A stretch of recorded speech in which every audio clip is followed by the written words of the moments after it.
Los Invencibles de América es un homenaje a aquellos héroes que llevaron a cabo la mayor hazaña jamás conocida por la humanidad. A través de sus páginas, el lector entrará en un mundo de aventuras, amores, luchas y traiciones, donde descubrirá a los conquistadores de cada país de la actual América. Conocerás la increíble gesta de Hernán Cortés, el arrojo de Francisco Pizarro, la gallardía de Hernando de Soto, la inteligencia de Malinche, la maldición de Moctezuma, la fortaleza de Cabeza de Vaca o el sueño de El Dorado. Personajes y aventuras que debemos conocer, y el mejor modo de hacerlo es entrando en su página web, elgrancapitanediciones.es, para pedir que nos envíen este libro cómodamente a casa. Descubre cómo los españoles forjaron la mayor nación mestiza del mundo, Hispanoamérica. Incomprensiblemente, Alberto Garzón sigue siendo ministro. El titular de Consumo, que ha demostrado su nula aportación a la acción de gobierno, sigue en el gabinete, al parecer, únicamente por una cuestión de cuotas entre partidos negociada en la coalición del PSOE con Podemos. Y se mantiene en su despacho, a pesar de que cada cosa que hace o que dice, afortunadamente pocas, resulta perjudicial para los intereses económicos de España. Lo ha demostrado en multitud de ocasiones. Arremetió contra el turismo y la hostelería diciendo que eran sectores de escaso valor añadido. Promovió un sistema de etiquetado alimentario que consideraba más perjudicial el aceite de oliva o el jamón ibérico que las bebidas azucaradas o el ketchup industrial. Promovió una huelga de juguetes, puso en cuestión la calidad de la nata de los roscones de Reyes y ahora pretende perjudicar al sector ganadero diciendo que la carne española es de mala calidad y que procede de animales torturados en granjas contaminantes. Don David, ¿qué le parece que tengamos un ministro en el Consejo, en el Gobierno, que se dedica a perjudicar a los intereses españoles? Bueno, pues viendo que se mete contra un gran producto que es la ganadería, y que yo soy castellano-leonés y contra el chuletón de Ávila, por ejemplo. Soy de Ávila y, en fin, los chuletones ya sabemos. Es decir, me parece terrible que un ministro a nivel internacional salga a poner verde al país del cual es ministro. Es decir, eso es ya de por sí cesar automáticamente en el cargo.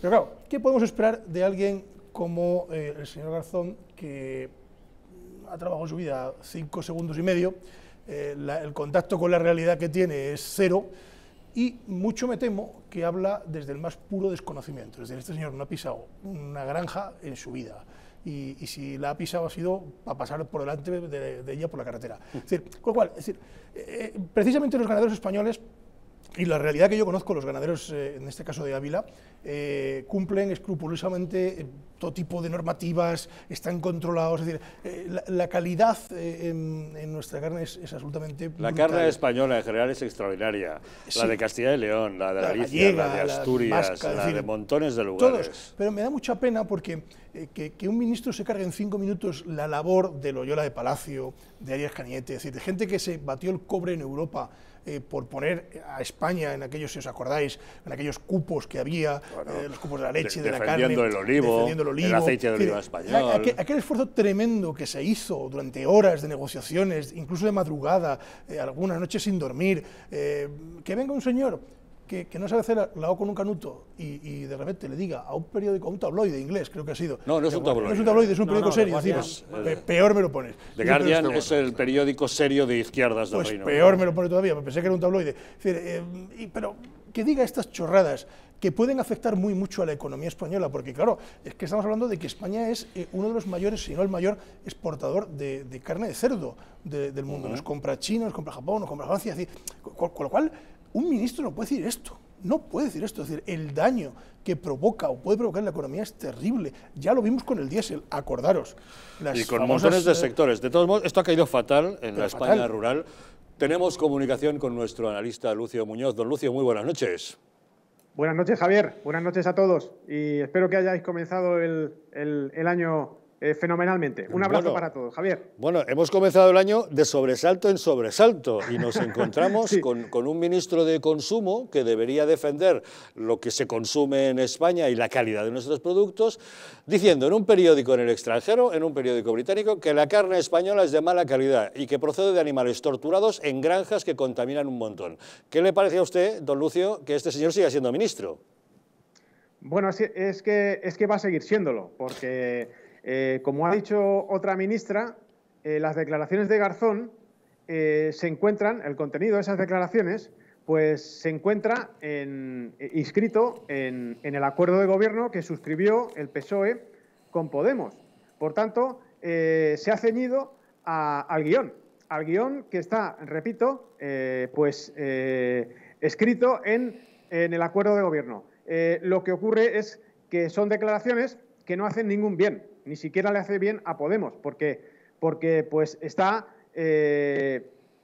infravalorando un sector estratégico de la economía española, está provocando que un sector de la sociedad pues se enfrente al gobierno y, por supuesto, está perjudicando pues las próximas elecciones, por ejemplo, las del Castilla y León, la de la Comunidad Autónoma de Castilla y León, porque estas declaraciones evidentemente están perjudicando al PSOE. En este sentido, este señor, pues yo creo que busca imagen o busca pues apariencia, intervenciones en televisión y en los medios de comunicación, porque, repito, yo creo que no le está haciendo ningún bien al gobierno. Pero el fondo de la cuestión es que se está ciñendo al guión escrito en el acuerdo de gobierno que suscribieron el PSOE y Podemos. Por tanto, el presidente del gobierno, aunque quisiera, porque no creo que esté de acuerdo con estas declaraciones, porque le están perjudicando, pero no puede destituirle. No puede destituirle porque, repito, si le destituye, puede ser que Podemos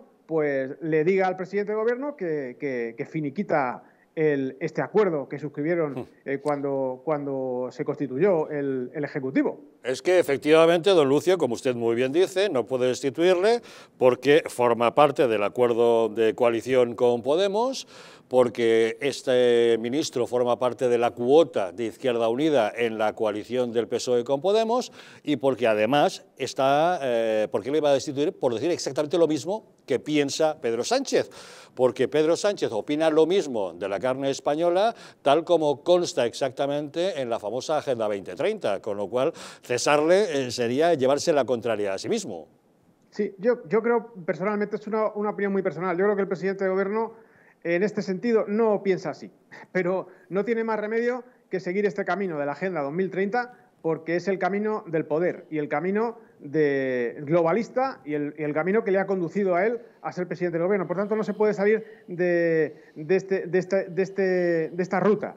Pero yo creo que personalmente no está en contra del sector ganadero en este caso. Repito, tienen que ir todos en el mismo camino, al mismo son, y tienen que estar todos unidos. Y si alguien pues se desmarca con unas declaraciones que no convienen, pues todos tienen que apoyarle, aunque le han desacreditado, por ejemplo, el ministro de Agricultura ha desacreditado al ministro de Consumo, a Garzón, pero lo hacen de cara a la galería y de cara pues a unas elecciones que posiblemente perderá el PSOE y que tendrá un resultado pues a la baja.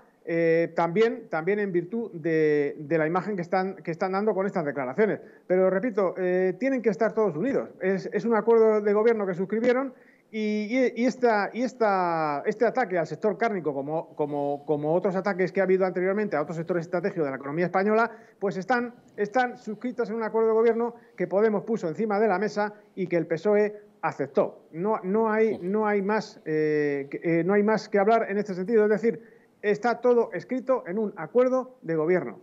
Así es, y como usted muy bien dice, esto le va a pasar factura en las elecciones de Castilla y León del 13 de febrero, una comunidad, la castellano-leonesa, fundamentalmente ganadera, en donde no han sentado nada bien estas declaraciones. Don Lucio Muñoz, muchísimas gracias, como siempre, por acompañarnos en Los Intocables. Muchísimas gracias a ti, Javier. Un saludo para todos los telespectadores de tu programa y un saludo, por supuesto, a todo el equipo y a todos los compañeros que asisten hoy al programa de esta noche. Muchas gracias, don Lucio, muchas gracias.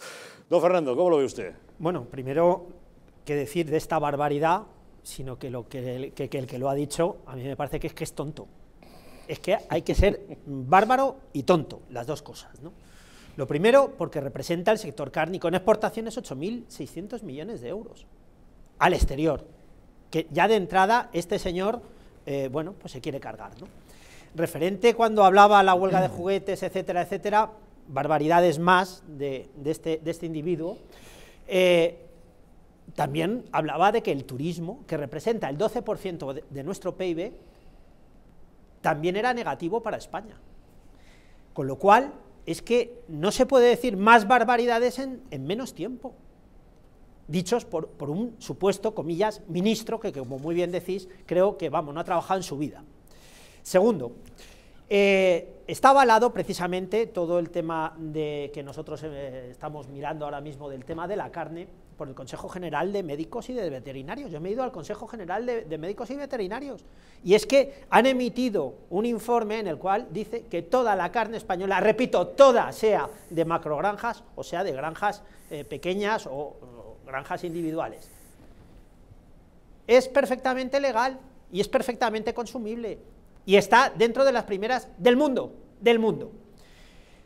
Segundo, cumple con los requisitos de sanidad y con todos los controles sanitarios que el gobierno del cual forma parte él estipula, con lo cual no sé qué se está inventando este individuo.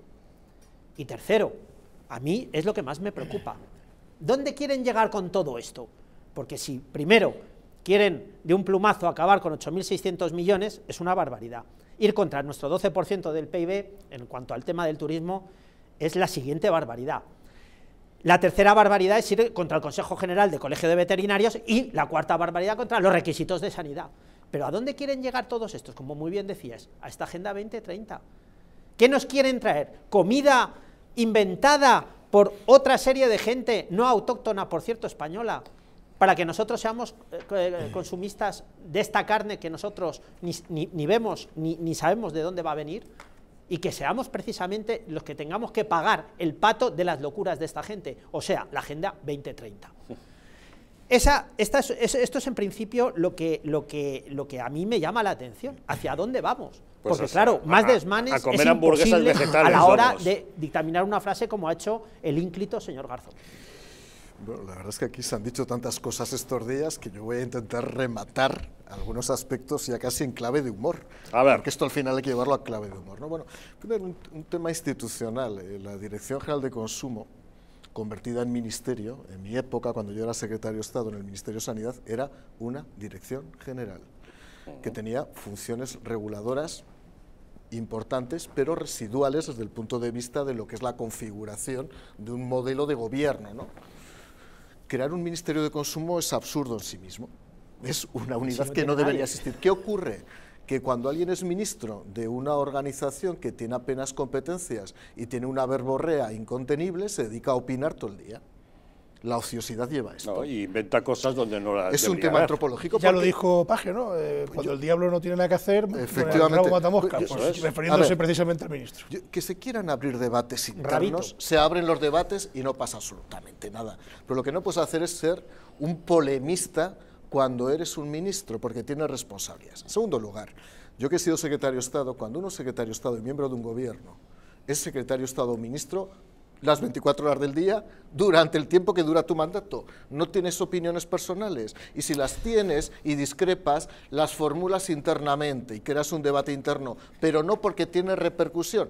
Y además, porque él mismo ha vuelto a decir reiteradamente, después de la polémica, que las ha hecho en su condición de ministro, que no hacía falta que lo dijeras, porque es que eres ministro, por lo tanto las haces en tu condición de ministro. 3. Las paradojas entre la vida pública y la vida privada del Partido Socialista Obrero Español y de Unidas Podemos. Yo estoy harto de que haya ministras de educación, incluida la actual, que estén promoviendo la educación pública cuando en su vida sus hijos o sus hijas han ido a un colegio público. Estoy harto de que estés penalizando la carne cuando en tu boda en cenicero os comisteis todo el solomillo y todo el foie que había. Esa es la realidad. Y ya vale. O sea, o aquí somos apóstoles de nuestro propio conocimiento y nuestras propias convicciones, o sois realmente, manifestáis en sentido figurado una esquizofrenia entre lo que pensáis y lo que hacéis, que es digna de verdad de estudio psiquiátrico, porque esto es una tomadura de pelo. Y a partir de ahí, ¿qué ocurre? La otra gran paradoja: si tú eres ministro de Consumo y consideras que la carne que se consume en España no es buena, la responsabilidad es tuya. Actúa. Es que te estás autoimputando. No, te estás autoimputando. Ya no es que sea un problema de sanidad, es un problema tuyo como ministro de Consumo. Claro que es que hay que ser tonto, perdona que te lo diga, hay que ser tonto para decir que la carne española es mala de consumir cuando eres el ministro de Consumo, por lo tanto incurres en responsabilidad, a lo mejor hasta sobre penal, todo cuando por no es decirlo. cierto, sobre todo cuando no es absurdo. cierto. Y este señor es ministro. Es que Yo no estuve es cierto, diputado en la además, legislatura corta, alguna vez me enfrenté a él y era un chico pues, de buenas maneras, que contaba sus cosas, él viene de la universidad, bueno, pero claro, cuando uno está brazo sobre brazo 24 horas todo el día, pues se dedica a polemizar. Pero es que cada vez que abre la boca es para generar Bueno, un escándalo que perjudica a un sector Javier, económico fundamental en España. El otro día hice la cuenta claro. del porcentaje de sectores económicos a los que ha cuestionado ya, empezando por el turismo, sector inmobiliario, Juguetes. construcción, Juguetes. sector financiero. Lleva ya el 67% del PIB español. Digo, ya solo te queda un tercio. Pues sigue con el resto de sectores económicos. Si no te gusta, vete. Pero es que en este caso concreto te criticas a ti mismo, que eres el ministro de Consumo. Es absurdo todo. Pero además a mí lo que me preocupa es que es una falsedad de toda falsedad. Es que, repito, el Consejo General de Veterinarios, de los colegios veterinarios, los requisitos de sanidad están ahí, y es que cumplen perfectamente, absolutamente todos los requisitos, los controles sanitarios existen. Entonces nos está mintiendo, vuelven a mentirnos, la izquierda nos miente, y nos miente constantemente, y nos miente precisamente cuando ellos están en el gobierno, como tú muy bien dices, y son los mismos responsables que están en el gobierno. En este país no sobran macrogranjas, lo que sobran son macrogobiernos. Sí. Y quiero La granja decir, es le quiero decir el una Consejo cosa de Ministros. al gobierno de Aragón. Eso sí que es una granja. Y le quiero decir una cosa a Javier Lambán, que nos está escuchando ahora mismo, muchos aragoneses. Está muy bien salir en un tuit de pronto, de manera voluptuosa, contra Garzón, pero luego cuando se vota la propuesta de cese no la apoyas. Y lo que no puede ser es que 5 meses antes de estas declaraciones, en el tuit oficial del gobierno de Aragón, saliera una foto de gusanos diciendo que esto es lo que había que comer en el futuro. Hace 5 meses el gobierno de Aragón proponía a los aragoneses comer gusanos. Como le cuesta, como tiene un daño electoral y se ha dado cuenta, y ha recibido llamadas Lambán, a partir de ese momento hay que protestar. Pero luego, cuando se presenta la propuesta política en las sedes institucionales para que sea cesado, no le votáis el cese. Ya vale de tomadura de pelo. O os ordenáis la cabeza y empezáis a pensar de una manera cabal, ya no por vosotros, por los aragoneses y por los españoles, o si no, esto no tiene solución. Pero mira, Mario, es que el gobierno actual y los señores de Podemos nos dicen todo lo que tenemos que hacer. Eso sí. Todo lo que tenemos que comer. Hasta cómo tenemos todo que lo estar, que tenemos que decir. ¿Con quién tenemos que ¿Cómo, estar? ¿De qué color tienen que ser los juguetes? ¿Cómo tenemos que hablar? Porque, ojo, ahora hay que hablar a todos aquellos, en fin, estas cuestiones. Es decir, ellos quieren regular absolutamente todo para hacerlo a imagen y semejanza de su ideología. Ojo, no de lo que decía Mario. Es decir, esto es como, si me permitís, una cita de la Biblia, ¿no? No os fiéis de los fariseos, que son como sepulcros blanqueados, ¿no? Hablas como Yolanda Díaz, No, ya, como como a ver al Papa ya. No, Va en Falcon, bueno, pero además. la Falcon, diferencia entre Yolanda Díaz y yo es que yo fui seminarista y tengo categoría para decirlo y él no. Yo fui un seminarista. Entonces, pero es verdad, es decir, son fariseos por cronología, siempre. Es decir, yo me acuerdo cuando empezó el asunto, yo en mi vida pasada era graduado social, me acuerdo de aquello de la justicia social. Ya. Y entonces decía, no, salía un ministro de Felipe González hablando de la justicia social, que era el ministro de Trabajo. Y entonces decía, no, justicia social, pero claro, justicia social ¿para quién? Para el pueblo, no para mí no. Eso es lo que vende la izquierda y eso es lo que vende Podemos. O sea, usted no puede comer carne, pero yo en mi boda sí. La carne española es mala, pero yo en mi boda sí. Es decir, usted no puede llevar a sus hijos a un colegio privado o a un colegio concertado, pero yo sí, porque, hombre, no se van a mezclar con la chusma de lo que vaya al público. Eso no es real. ¿Invierten ustedes en lo público?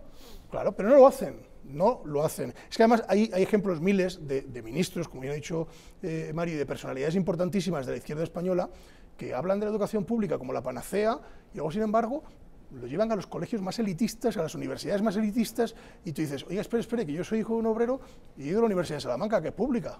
Dice, vamos a ver, dice, y no soy precisamente de Podemos. O sea, es esa doble vara de medir, esa moralidad que pretenden infundir sobre el conjunto de la nación y que ellos no se aplican. ¿Por qué? ¿A dónde nos lleva esto? A la manipulación más pura y dura, es decir, a tener controlado de forma, como si fuéramos ganado, a todos los que votamos. Esa es la realidad.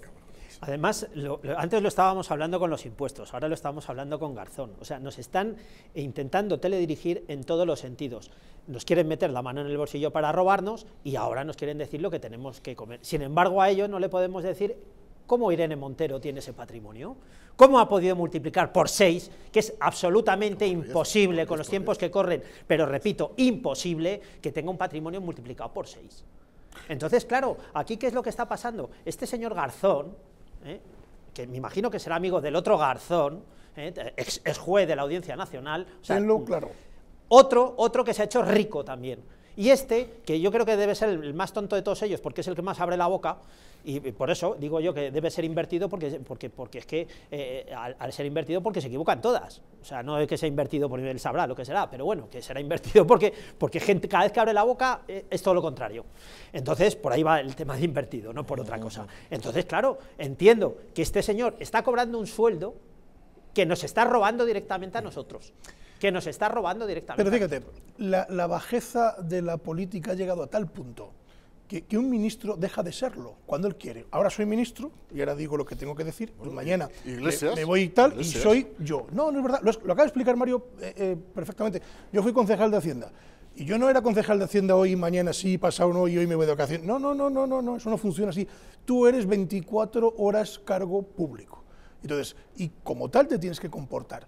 Y tus declaraciones hacen daño. O sea, que hay que tener cuidado con lo que se dice. Mesura, el calentón te lo guardas. Y si tú tienes un calentón con tu presidente del gobierno o con tu ministro X, se lo cuentas a él o haces el conducto reglamentario que lo tienes que hacer. Pero no ataques. Y menos te vayas al extranjero, que esto es muy común en España, esto ocurre muchas veces, que alguien se va al extranjero a cacarear y luego piensa como que no lo escuchamos. ¿No? Lo digo aquí que aquí no me escuchan.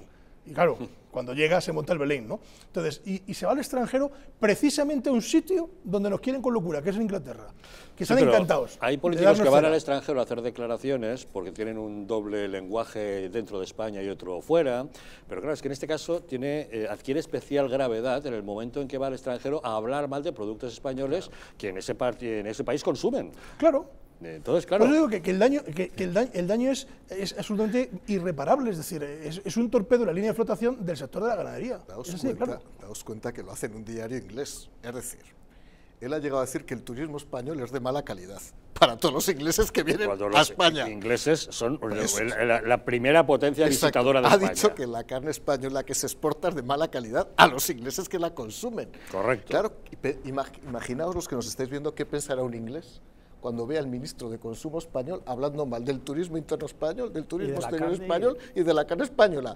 Debe pensar que somos un subproducto del Mediterráneo. Pues que no vamos, es decir, no vamos. Claro. Si habla mal el ministro, ¿cómo serán los hoteles? Claro, es decir, esa es la respuesta. Y un tema, a un ministro hay que valorarle por sus resultados. Por supuesto. Yo por supuesto, puedo entender que se puedan generar tensiones y dialécticas. Por su prudencia. Pero la prudencia tiene que tener acompañado resultados. Y por sus objetivos, que son salvaguardar los intereses nacionales. Y en función. ¿Y cómo se consigue? Mejorando el bienestar individual y colectivo y mejorando la cuenta de resultados pública, que es mejorando nuestras exportaciones, las condiciones de empleo, nuestra industria agroalimentaria. Pues que en este caso es todo lo contrario. Es que cada vez que abre la boca perjudica a la economía española. Yo es que creo que lo que necesitan es el titular. Entonces, claro, eligen a este personaje, por no yo llamarle más cosas, y entonces le dan el titular. Y pues lo suelta, sin pensarlo.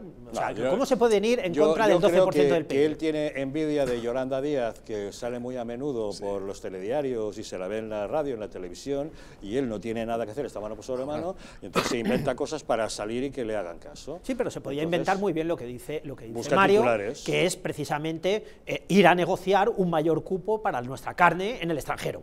O ir a vender nuestras empresas de turismo, que también son las primeras de Europa y las primeras mundiales, en Sudamérica y en el resto del mundo, a vender precisamente nuestro producto hostelero, que es de primer orden. Pues no, se dedica a atacarlo. Pero fíjate, Fernando, analicemos la jugada. Las declaraciones las hace Garzón diciendo que esa carne que se consume es mala, siendo ministro de Consumo. El ministro de Agricultura le cuesta 10 días hacer unas declaraciones. Sí.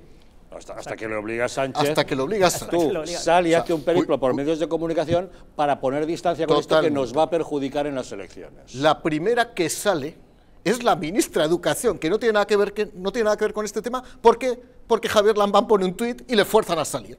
O sea, aquí todo va en función de convulsiones. A ver quién sale. La portavoz, con esa sonrisa que tiene, jiji, jaja, no estamos de acuerdo, es una declaración personal, que por cierto, 4 horas después vuelve a salir en un medio de comunicación diciendo, no, es una declaración de ministro. Pero lo más sorprendente, lo digo para Castilla y León, para los que vais a votar en Castilla y León, es que el ministro le ha costado 10 días salir. El ministro competente. El ministro de Agricultura. El ministro de Agricultura. Oiga, que tenía que salir a los 5 minutos a desdecirle. Y cuando sale y en una entrevista de radio le preguntan, ¿cree usted que el señor Garzón es el adecuado para ese puesto de ministro? Su silencio es más que elocuente. Claro que sí. Dejando claro que opina que el señor Garzón no es adecuado para ser ministro. Y luego un propio compañero del Consejo de Ministros. Una reflexión ya para ser ministro hay que venir llorado de la casa y muy macrogranja rodado. que representa el Consejo de Ministros. Una reflexión especulativa. Porque eso sí que es una macrogranja. Una reflexión especulativa, vamos a ver. Yo estoy convencido que a Sánchez estas declaraciones le molestan y le hacen daño. Yo estoy convencido que al presidente le molestan, pero por un tema de supervivencia, es que no por otro tema. Es que ha perdido Castilla y León. Ya salió, es que ha perdido Castilla y León. Ya salió el verano pasado a decir que el chuletón al punto era algo insuperable. Justamente porque el ministro de los conflictos, Garzón, había puesto en marcha la campaña aquella diciendo que las vacas contaminan más que los coches. Por consiguiente, lo que hay que pensar es si realmente Garzón lo dice de manera consciente en un momento determinado en que quiere tensar el gobierno. Eso es especulación. ¿Tan listo es Garzón? Eso es lo que no sé. Voy a soltar ahora esta carga de profundidad para desestabilizar al gobierno. Pues sí, pero el resultado, las elecciones Mario, en Castilla. ¿el resultado cuál va a ser? Que en Castilla y León va a caer el PSOE. Está muerto ya el PSOE. Pues que Mañueco va a alcanzar la mayoría absoluta o se va a acercar por bien poco. No, cosa que además, aplaudo. Pero es que además es algo que se merecen, porque Castilla y León en este caso es ganadera y agrícola, vamos, por los cuatro costados. Entonces, 80-90%. claro, es decir, la importación de esa ganadería es algo muy importante dentro de la comunidad. Entonces, claro, lo que no se entiende, lo que yo he visto declaraciones ya de líderes de sindicatos agrarios dando cera al ministro diciéndoles que está jugando con el pan de nuestros hijos. No olvidemos que además es un sector que se retroalimenta, porque en Castilla y León hay muchos ganaderos que también tienen agricultura. Y ojo, la agricultura no solo es para consumo humano, también es para el consumo ganadero. Entonces, es decir, va mucho más allá, va mucho más allá el daño que se puede hacer a nivel de economía. Entonces, claro, ¿qué pasa? Que este señor no tiene nada que hacer. Oiga, pues que le compren una comba y salte. Pues acaba de hacer la campaña electoral del Partido Socialista, del Gobierno, claro, y de Podemos en Castilla y León. Eso es lo que acaba de hacer. Y cada vez que abre la boca sube el pan o causa un gravísimo deterioro a un sector económico fundamental en España.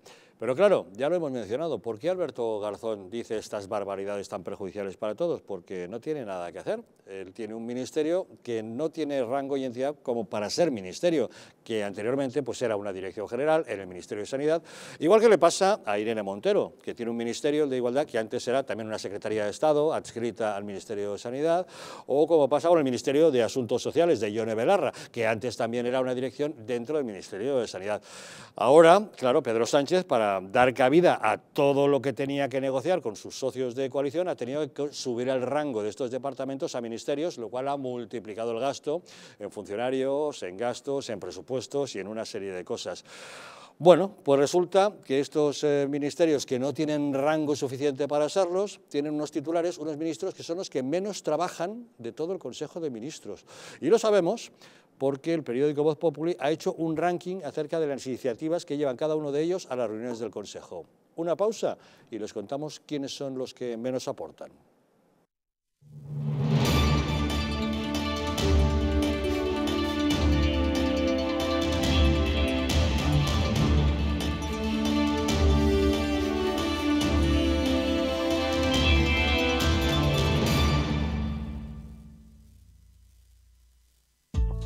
La presencia del colágeno en la composición de huesos, piel, ligamentos, cartílagos y tendones es imprescindible para frenar su deterioro. Sin embargo, a medida que envejecemos, su producción se reduce. Colacel Antiox de Mundo Natural combina en una misma toma colágeno hidrolizado puro, antioxidantes, ácido hialurónico y vitamina C que contribuye a la formación normal de colágeno. Haz del tiempo tu gran aliado. Colacel Antiox.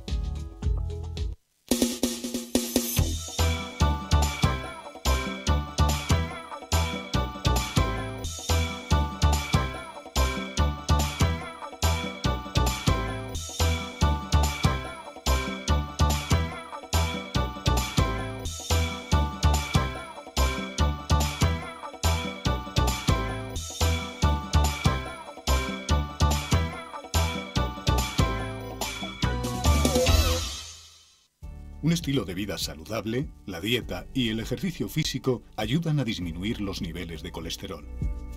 Divecol Forte de Mundo Natural contiene cardo mariano, coenzima Q10 y levadura de arroz rojo que aporta 10 miligramos de monacolina K que contribuye a mantener niveles normales de colesterol sanguíneo. Protege tu corazón, protege tu salud. Divecol Forte de Mundo Natural.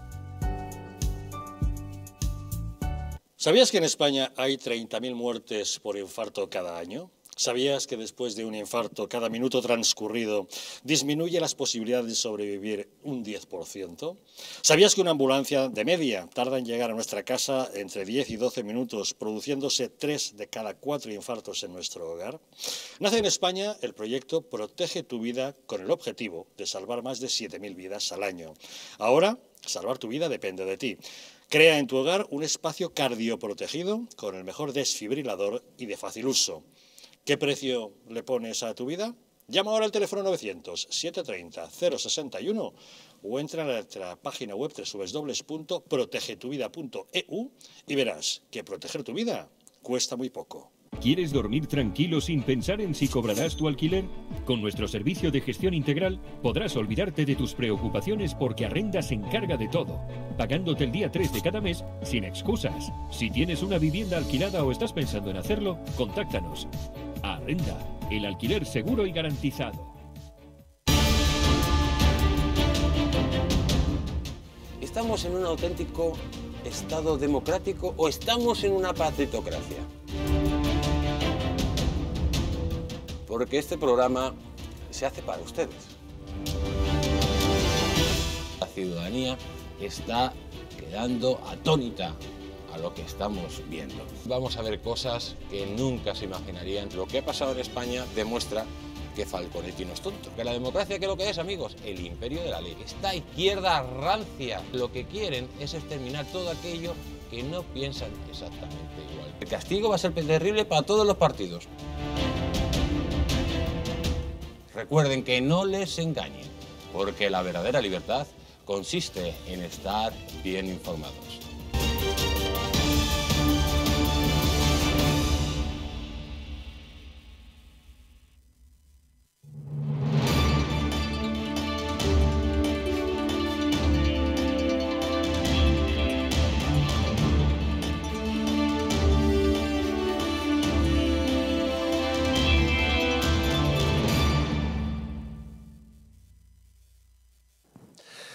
¿Sabías que nuestro intestino aloja una estructura que fabrica y almacena el 80% de nuestras defensas? Y es que la flora intestinal juega un papel fundamental en la defensa de nuestro organismo. Simbiolina y Megaflora es un complemento a base de inulina, probióticos y vitamina B6 que aporta más de 35.000 millones de microorganismos vivos capaces de atravesar la barrera ácida del estómago y estimular la producción de recursos inmunitarios, así como de proteger nuestras mucosas. Además, la vitamina B6 contribuye al metabolismo energético normal, al funcionamiento normal de los sistemas nervioso e inmunitario y ayuda a disminuir el cansancio y la fatiga. Puedes encontrar Simbiolina y Megaflora en tu tienda habitual y en Parafarmacias Mundo Natural, aunque si quieres puedes adquirirlo directamente en su página web parafarmaciamundonatural.es o llamando al teléfono 91-446-0000. Quédate en casa con Simbiolina y Megaflora, es de Mundo Natural. La ministra de Igualdad, Irene Montero, tiene previsto gastar 1.000 millones de euros en 3 años para acabar con la prostitución. Según ha dicho, más del 80% de las mujeres que sufren explotación sexual se encuentran en situación irregular y son muchas las que quieren salir de ese contexto. Por eso, cree que el Estado tiene la obligación de poner en marcha un plan de inserción laboral para ofrecer otro trabajo a las prostitutas. El anuncio lo ha hecho esta mañana Irene Montero en Barcelona en una entrevista que le han hecho en TV3. Nosotras pensamos que el Estado tiene la obligación de articular un plan de inserción social y laboral para las mujeres que están en contextos de prostitución y que quieren salir de esos contextos. Y eso es una prioridad para el Gobierno y para el Ministerio. Nuestros cálculos son 1.000 millones en 3 años. Es una inversión muy grande. Irene Montero es una de esas ministras que genera polémicas con cosas que propone y también es una de las ministras que menos trabajan, seguida de cerca por Alberto Garzón. Eso es lo que pone de manifiesto el estudio realizado por el periódico Voz Populi, que ha publicado el ranking de aquellos miembros del Gobierno que llevan varios meses sin presentar propuestas en el Consejo de Ministros. Concretamente, Irene Montero acumula 6 meses en los que no ha tenido ninguna iniciativa. En enero, marzo, mayo, agosto, octubre y diciembre no ha presentado nada. La sigue el ministro de Consumo, con 5 meses en blanco. Curiosamente, los ministros que menos trabajan son los que mayores polémicas generan cuando hacen algo. Garzón lo ha vuelto a demostrar con su crisis del chuletón. Y la tercera en la lista es la ministra de Derechos Sociales, Ione Belarra, con 4 meses. Y si trabaja tan poco, ¿cómo consigue los objetivos de su ministerio? ¿Luchar por la igualdad y mejorar las condiciones de las mujeres? Pues difícilmente. En 2018, con el gobierno de Mariano Rajoy, cuando Mario Garcés era el secretario de Estado de Igualdad, España ocupaba el 5º puesto del mundo en el ranking de igualdad según la Universidad de Georgetown. Ahora, 3 años después, con Irene Montero, hemos caído hasta el puesto número 14. Señor Garcés, ¿qué valoración podemos hacer de esta evolución? A mí no me gusta autovalorarme, aunque sea por un tema de vanidad ni ser pretencioso. Yo tenía una Secretaría de Estado. De esa Secretaría de Estado dependía toda el área de servicios sociales, toda el área de igualdad y una parte de lo que es sanidad ahora mismo, porque se incluían las adicciones y las drogas. De mi Secretaría de Estado se hizo una vicepresidencia del Gobierno, que fue la de Pablo Iglesias, se hizo el Ministerio de Igualdad de Irene Montero y se hizo una parte de consumo, porque parte del juego, que también llevaba yo, lo ha absorbido también. O sea, que estos tres personajes polémicos, que son los que menos trabajan, son herencia de lo que usted hacía solo. Era una Secretaría de Estado donde aprobé el primer plan de drogas y adicciones, no solamente drogas, sino también de adicciones, con 2.000 millones de euros. Ya sé que hay gente que no le gusta lo que voy a decir, pero aprobamos el Pacto Histórico de Violencia de Género, que ahora podemos hablar, y hablaré de la prostitución también. Ya sé que este es un tema que no genera aquí cierta uniformidad, pero yo estoy orgulloso. Aprobamos muchas más medidas, como la actualización también de la dependencia. Aprobamos el primer informe Pacto de Dependencia que había habido después de la famosa ley infrafinanciada de Zapatero, y creo que cuando se tiene un equipo adecuado, se tienen los objetivos correctos y no eres un polemista, sino lo que buscas es el bien de este país, se pueden alcanzar resultados. Yo no digo que España fuera el 5º, es que lo dice Georgetown, que es precisamente la universidad de referencia en materias de estudio de igualdad, que incluye amenazas sobre las mujeres, los ratios, o sea, los indicadores, pobreza de las mujeres, incluye empleo femenino. En todos esos rankings hemos ido perdiendo. Creo sinceramente que para trabajar en política a veces tienes que tener visibilidad, pero tiene que ser una visibilidad moderada, templada e inteligente. Si te dedicas a polemizar, a crispar, a crear planteamientos extremos, lo que haces fundamentalmente es debilitar la política, ¿no? Creo sinceramente que no es necesario un Ministerio de Igualdad, lo he dicho reiteradamente. Por supuesto no es necesario un Ministerio de Consumo, pero voy a decir una paradoja. Creo que es una buena noticia que no lleven nada al Consejo de Ministros, porque todo lo que llevaran sería un problema para este país. O sea, lo único que pido es que desaparezcan ya como gasto, pero a mí el ranking ese hasta me gusta, oye, mejor que no llevéis nada al Consejo. Bueno, pues ahora Irene Montero quiere llevar una propuesta para gastar 1.000 millones de euros en 3 años para buscar otro trabajo a las prostitutas. Yo ahora voy directamente a eso. Si eso fuera así, la anualidad sería aproximadamente, si fuera una anualidad constante, de unos 350 millones al año, ¿no? El presupuesto actual del Ministerio de Igualdad ronda los 450 millones. 480, por sí, ahí. Teniendo en cuenta que ya son gastos cronificados, habría que incrementarlo en 350, o bien que el Ministerio de Empleo y Asuntos Chulísimos dedicara 330 millones adicionales a esta política. Yo no sé si lo sabe Yolanda Díaz, que acaba de anunciar un proyecto que no le corresponde seguramente al Ministerio de Igualdad. Y sobre este tema a mí no me gustaría frivolizar, yo hablo por mí mismo. El tema de la prostitución en España es un tema muy grave. El tema de la explotación sexual que sufren mujeres en este país es muy grave. Y un día, si queréis, podemos dedicar un espacio completo a esto. En España hay cierta esclavitud sexual. Y hay verdaderas redes que en mi época, con el secretario de Estado de Interior, luchábamos por desactivar y hacíamos los anuncios correspondientes. Yo no escucho ahora mucha desactivación de redes, de clientelismo y de proxenetismo como existe en este país. En España, voy a contar cosas, pero yo creo que estas cosas hay que hablarlas claramente. Por supuesto.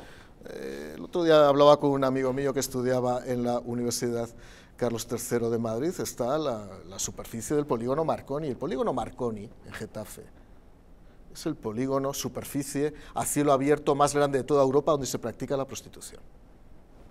Ojo, hay mujeres que hacen felaciones por 5 euros y que están sujetas a unas condiciones extremas de tratamiento. Esto es gravísimo y esto es Occidente. Por eso que yo creo que los temas hay que abordarlos de manera serena. ¿Que hay que insertarlas? Sí, pero hay que insertarlas de una manera inteligente. Y el anuncio hay que ver cómo se hace y qué es lo que quiere decir exactamente, ¿no? Por ejemplo, en España hay gente que no lo sabe. En los clubes de prostitución que hay en las carreteras, las mujeres van rotando cada 26 días por razón de la menstruación. Las van llevando como ganado, con una furgoneta de un club a otro. Esto está pasando en España ahora mismo. En España hay subastas de mujeres cuando cumplen los 25 años y llevan 5 o 6 años siendo objeto de prostitución en este país. Hay muchas mujeres a las que se le quita el pasaporte para que no puedan salir y están amenazadas en sus países de origen, en América Latina, en Centro de África, incluso con prácticas de vudú. Esto es muy fuerte lo que está pasando. Ahora bien, claro que la prostitución es un problema. España es uno de los países con mayor nivel de prostitución que hay en Europa. Y hay que abordarlo de manera seria. O sea, yo fíjate que este es un tema que a mí tengo una especial sensibilidad. Ahora bien, no es cuestión de ir a Barcelona, soltar una milonga, no saber en qué consiste la inserción y establecer medidas obligatorias. Cuidado con las medidas obligatorias. Por consiguiente, le pediría a Montero, y lo he pedido insistentemente, que modere su discurso, que sea eficaz, que la igualdad se consigue jurídica y materialmente de una manera diferente, que por supuesto que hay violencia, claro que hay violencia, pero que hay que abordarla también con las aristas que se han descubierto en los últimos años, que yo ese debate nunca lo he hurtado, me parece correcto que se hayan abierto determinadas aristas, y sí que digo que el tema de la prostitución en España, de la explotación sexual en España, hablo de la explotación sexual, es extraordinariamente grave, y que un debate se pueda abrir. Ahora, abramos el debate de manera sensata y no lancemos anuncios que valen 1.000 millones de euros como si el dinero se regalara abiertamente. Bueno, yo, siguiendo un poco en mi tónica habitual, como siempre digo, de Irene Montero, que siempre he entendido cómo ha llegado a ser ministra, pero nunca he entendido cómo ha llegado a ser cajera. Bueno, dicho esto... Yo me quedo más tranquilo con esto. Dicho esto, el tema de la prostitución es gravísimo. El tema de la prostitución ya no solamente llega a la explotación sexual, sino a las redes de explotación, a las mafias de la explotación y el dinero que sale fuera de España. Totalmente. Yo no entiendo cómo esta señorita, lo siguiente, pueda decir de golpe y porrazo que va a acabar con la prostitución porque va a meter 1.000 millones en sucesivos años, porque precisamente para acabar con la prostitución primero hay que acabar con las redes, segundo hay que acabar con las mafias y tercero hay que acabar con el dinero que genera todo esto. Porque si no se sustituye unas chicas por otras.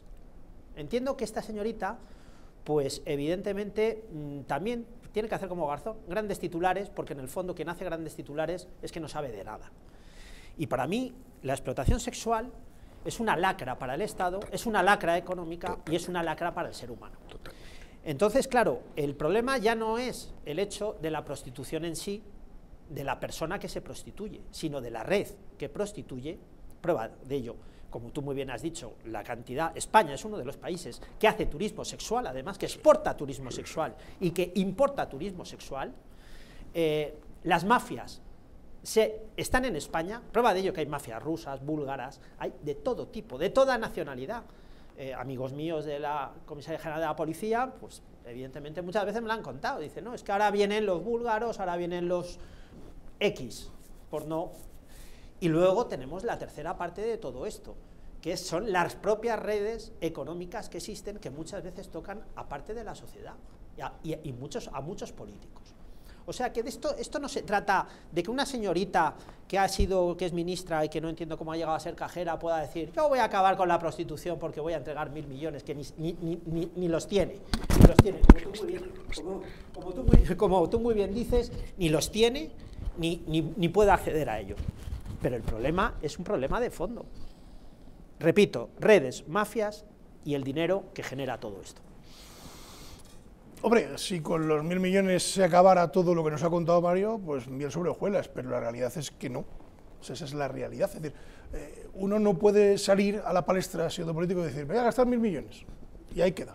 ¿no? Es que tenga usted en cuenta que dice 1.000 millones para buscar una solución laboral, pero claro, ¿cómo se articula eso? ¿Cree que organizando cursillos para encontrar una salida laboral va a conseguir que estas mujeres que están atrapadas en esas redes puedan acudir? No. Claro, es que seguramente la inversión habría que hacerla por otro, a lo mejor en cuestiones o policiales o judiciales, no lo sé, para acabar con esas redes, como bien decía Mario primero, y luego ya sí hablamos de la reinserción laboral, ¿no? Sí, que puede ir a la par. Yo no digo que no vaya a la par, pero lo que no puede pretender es solucionar un problema tan grave como el que acaba de describir aquí Mario en este momento, buscando una solución laboral. Es que no puede ser. Es decir, o sea, usted puede buscar una solución laboral, pero primero tiene que solucionar el problema de gente que no podría optar a esa solución laboral que usted plantea porque no puede salir de la red. O sea, alguien que no puede salir de la red no puede optar a esta solución que plantea la ministra. Es imposible. Entonces, primero tendremos que sacarlas de la red, primero tendremos que acabar con las redes y después tendremos que dar esa solución, ¿no? Yo creo que esto va por ahí. Totalmente, David. Claro. Os voy a contar una cosa, mirad. Cuando una mujer está atrapada en una red y vive bajo un régimen de esclavitud, es muy difícil salir. No sale. Hay algunas organizaciones en este país que están trabajando muy bien, el caso de APRAM, podría decir muchas más, pero la verdad es que están trabajando extraordinariamente bien, que incluso montan brigadas con mujeres que han ejercido la prostitución en años anteriores, se acercan a los prostíbulos para convencer a las mujeres de que salgan. Y a través de determinadas organizaciones que ya existen, fundaciones, asociaciones, se les facilitan salidas de inserción laboral. Ya existe. Son organizaciones con sede madrileña importantes, ¿no? ¿Qué ocurre? Y hay que decir las cosas claras, y no me gusta especular y no me gusta hablar de oídas, pero habitualmente cuando una mujer que ha ejercido la prostitución entra en el carril de la reinserción, de cada dos, una recae y una no recae. ¿Por qué? Por los estados de necesidad y porque las tienen pilladas, porque las extorsiones son brutales. O sea, el proxenetismo nacional e internacional es de tal magnitud que es lo que hay contra lo que hay que luchar. A la prostitución se le puede luchar desde la oferta y desde la demanda, y perdonadme que hable con esta simplicidad, porque no es mercado, no me gusta hablar como mercado de esto. A la oferta hay que atacarla desde los lugares donde se ejerce la extorsión, porque acabada la extorsión, evidentemente acaba la base que se ofrece, que son las mujeres que se prostituyen, o que las prostituyen. Yo creo, Mario, que además no solo necesitarán de esa ayuda, digamos, laboral, que hipotéticamente ofrece la ministra, sino que también necesitan, desde mi punto de vista, muchísimas protección de otro tipo. Claro. Es decir, no solo es, oiga, te doy un trabajito y ala, salga usted de aquí. No, esto no es así. Esto es más profundo. Hay que hablar también de una cuestión que ella creo que lo desconoce, que es la prostitución voluntaria. Ese es otro tema. Claro, es que, repito, no se soluciona, como esta gente siempre tira de presupuestos generales pues para resolver todo, pero aquí no ha estudiado, vamos, ni 10 minutos la cuestión, porque ni ha hablado de las redes, ni de las mafias, ni de la prostitución voluntaria. Que es que, volvemos a repetir, o sea, no se trata del hecho en cuestión de acabar con la prostitución, porque la prostitución ha existido desde que existe el ser humano. El problema es acabar con la lacra que representa la prostitución, porque yo pienso que no vamos a poder acabar nunca con la prostitución. Otra cosa es atenuarla. Pero claro, hay una prostitución voluntaria que también hay que tomar medidas sociales referentes a prostitución voluntaria.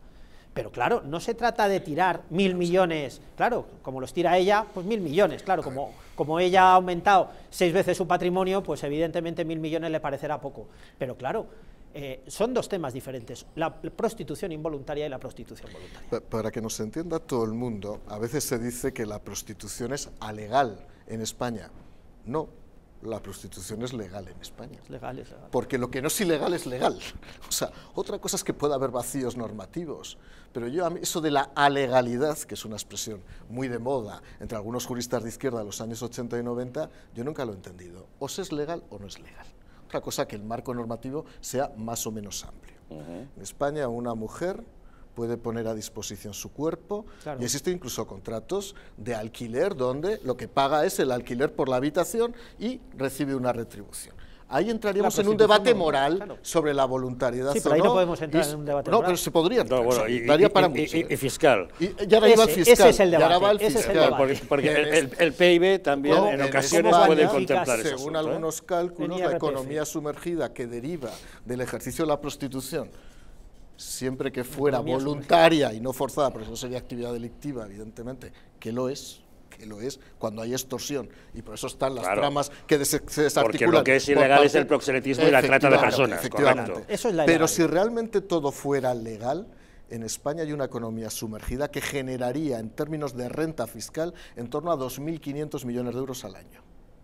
2.500 millones de euros. Lo digo porque en este programa hemos planteado debates fiscales como la tributación de las indemnizaciones por tráfico, y aquí hay otro debate de una economía sumergida absoluta. Que sabe usted que cada cierto tiempo se habla del PIB en términos contando negocios ilegales, como es la prostitución e incluso el tráfico de drogas. Totalmente, claro. Entonces aquí hay un debate de máximos, que es un debate que a mí me genera, incluso yo confieso que dudas, o sea, yo no soy de los dogmáticos, vengo aquí con maximalismos, que es, ¿se prohíbe la prostitución? No se prohíbe, si se prohíbe va a seguir existiendo, esto es como el consumo de drogas, esto es un factor que hay que analizar. O la regularización, porque es otra opción también, la regularización de la prostitución voluntaria. Claro, yo estoy abierto a ese debate, es más de fondo, siempre que vaya encaminado a la eliminación de las redes y de la criminalidad organizada. Por supuesto, eso es precisamente con lo primero que hay que acabar, pero claro, es que nos encontramos con dos supuestos que son, primero, la prostitución voluntaria, y ¿qué hacemos con la prostitución voluntaria? Porque evidentemente lo otro pues atenta precisamente contra todos los derechos individuales que protege nuestra Constitución, punto, no hay más que hablar, y por encima están las redes, lo que he dicho, las mafias, etcétera, etcétera. Pero la prostitución, que tú abrías el debate, ¿la legalizamos, no la legalizamos, o qué hacemos precisamente con eso? Yo no la legalizaría, porque incurriríamos seguramente pero tampoco está ilegalizada. Exactamente, ese es el problema, que tampoco está ilegalizada, está en un limbo jurídico. Es una práctica que se puede hacer en el mercado. Se acepta, pero que es una transacción entiendo que la prostitución hablo de la voluntaria, de la otra ya evidentemente nada. La prostitución voluntaria, cosa que es que esta señorita ni siquiera entra a valorarlo, es que es precisamente lo que tendría que incidir ella. Por cierto, en dar acogida precisamente a esta prostitución. La ministra Irene Montero habla de ofrecer alternativas laborales a aquellas mujeres que se encuentran inmersas en la prostitución y quieren salir de ella. Claro, utiliza la expresión quieren salir de ella. Claro, si no salen, ¿por qué? Porque no pueden, porque están forzadas por esas redes de extorsión. Claro, es que lo ha dejado en un término tan ambiguo. Claro, es que no puntualiza, dudas, porque el hecho en sí de la prostitución ilegal, repito, redes, mafias, etcétera, es que tendría que ser el Estado el que, en invigilando, actuara ya de oficio. Por supuesto. Es que esa es la realidad. Y referente a la prostitución voluntaria, tomar las medidas adecuadas para la reinserción social de las prostitutas que lo hagan voluntariamente.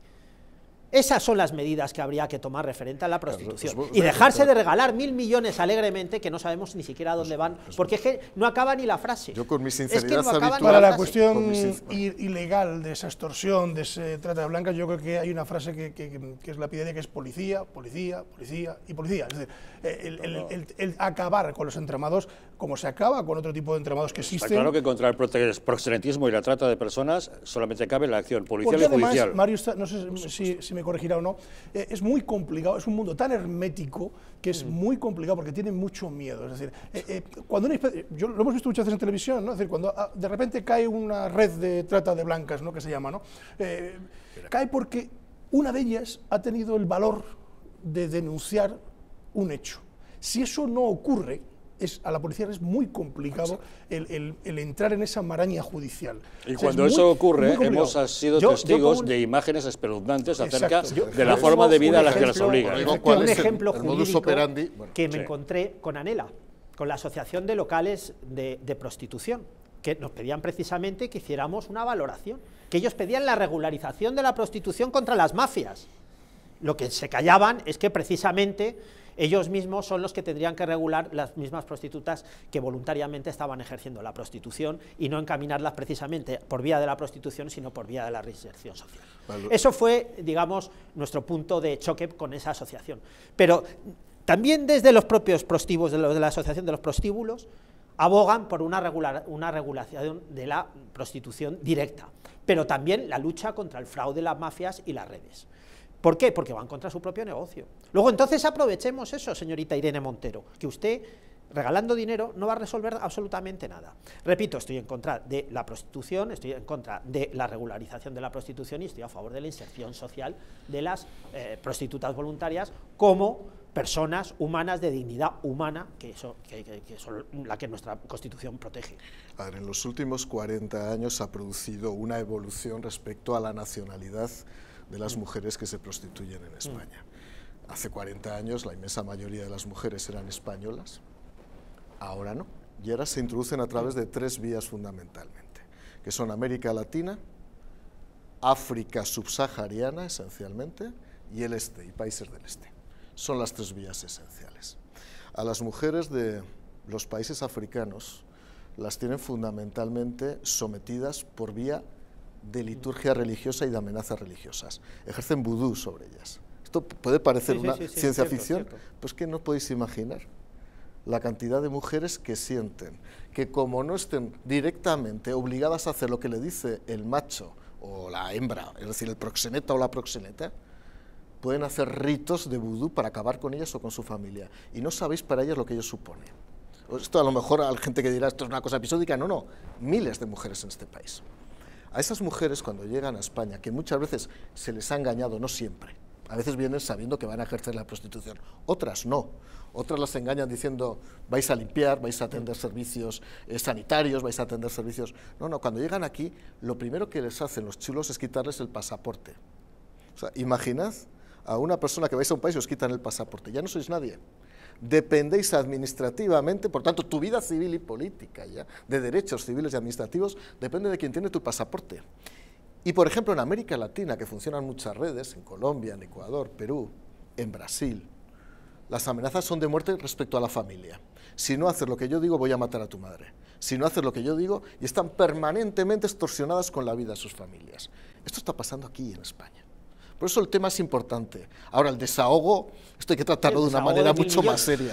A mí me ha sonado cuando he visto a un calentón durante la entrevista que le hacían en TV3, que al preguntar, como dijeron aquello, ¿ustedes no prometieron que acabarían con la prostitución? Porque es una promesa de Pedro Sánchez, ¿recordáis, no? Entonces ella se ha visto obligada a lanzar un globo sonda acerca de alguna iniciativa legislativa en ese sentido. Pero ella lo que no cuenta es esto que estamos hablando, del análisis real de la prostitución y las formas de atajarlo. Porque muy bien se actúa contra las mafias, las redes y tal, con el Código Penal, muy bien se actúa vía multas y vía embargos y vía audiencia nacional, con las redes del tema económico que van al extranjero y que no tributan en España.